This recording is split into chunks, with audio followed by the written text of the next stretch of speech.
Hello, everyone. Welcome to Celsius 233, your go-to place for fiction book summaries. Today we will embark on a journey through The Son of Neptune by Rick Riordan. The Son of Neptune by Rick Riordan, published in 2011, is the second book in the Heroes of Olympus series.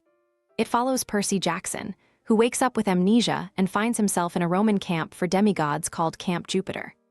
Together with two new friends, Hazel, Levesque, and Zhang, Percy embarks on a perilous journey to Alaska to confront dangerous forces, reclaim his memory, and fulfill a prophecy that could alter the fate of the gods and humanity. Plot summary: Percy Jackson, son of Poseidon, awakens on a hill in Northern California with no memory of his past. The only thing he recalls is a name, Annabeth. Hunted by two relentless gorgons, Percy stumbles into Camp Jupiter, a fortified haven for Roman demigods. His arrival causes a stir among its residents, who regard him with suspicion.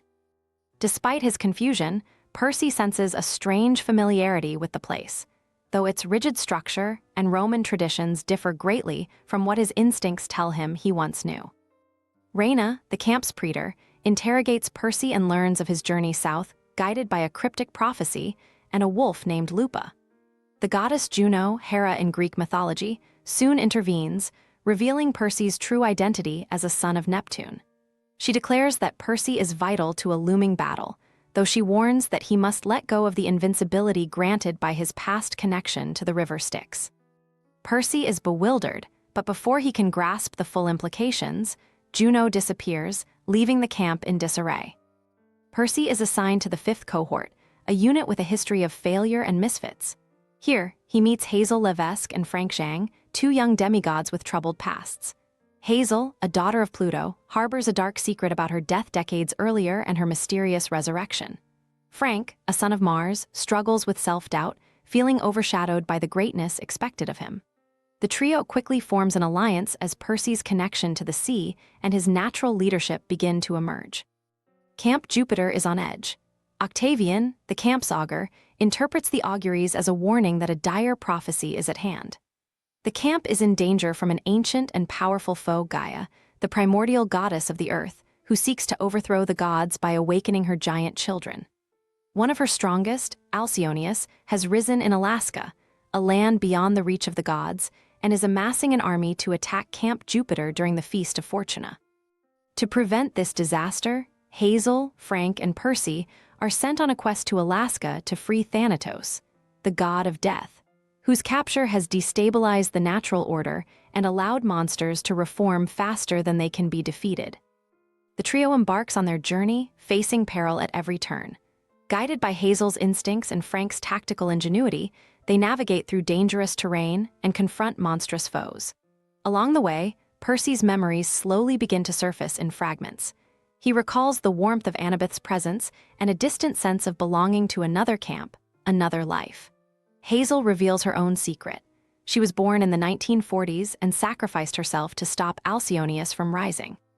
Her resurrection, arranged by Nico D'Angelo, her half-brother, ties her fate to the success of this quest.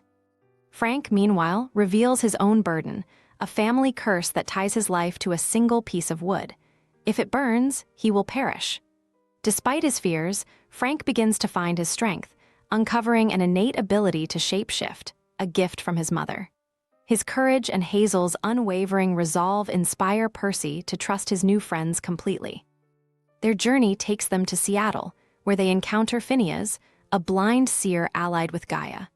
The trio outwits him in a dangerous gamble involving poisonous harpies, securing valuable information about their path to Alaska.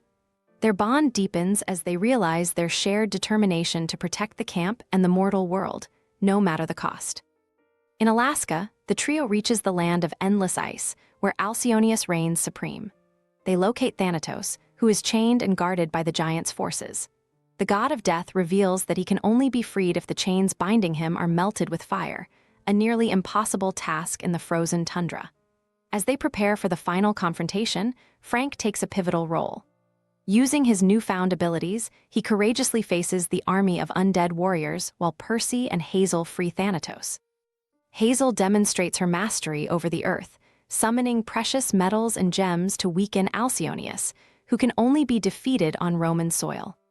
Together, the three of them drive the giant across the Canadian border, where Hazel delivers the final blow, avenging her past and reclaiming her honor. Thanatos, now freed, restores balance to the natural order, though he warns that the battle against Gaia is far from over.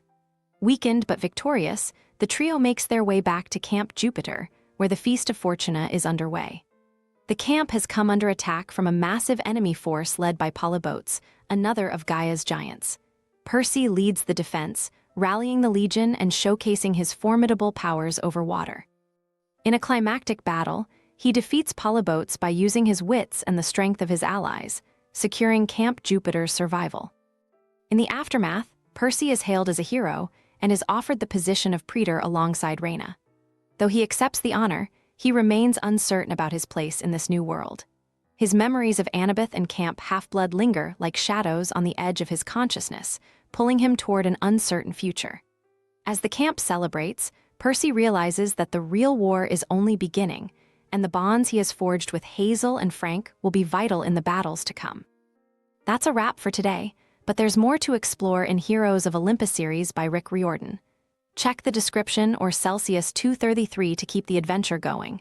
Remember, while our summaries capture the essence, they can never replace the full experience of reading the book. If this summary intrigued you, consider diving into the complete story, buy the book, and immerse yourself in Rick Riordan's original work. Bye-bye, take care, have fun.